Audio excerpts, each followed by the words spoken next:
तर या सगळ्या प्रकारावरती मुख्यमंत्री शिंदे यांचीही प्रतिक्रिया येते। मनसेचा राडा ही ॲक्शनला रिॲक्शन होती।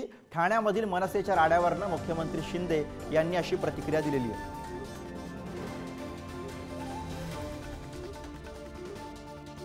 खरं म्हणजे याची सुरुवात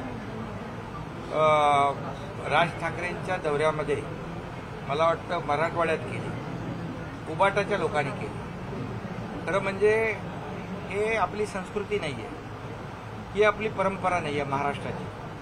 आज त्यांनी सुरुवात केली राज ठाकरे साहेबांचा ताफा अडवणं, त्याच्यामध्ये काय काय दगडफेक करणं, सुपाऱ्या टाकणं, हे तर कुणालाही आवडलेलं नाही। आणि शेवटी ॲक्शनला रिॲक्शन असते, ॲक्शनला रिॲक्शन असते, ती आज पाहायला इथे लोकांना मिळालं।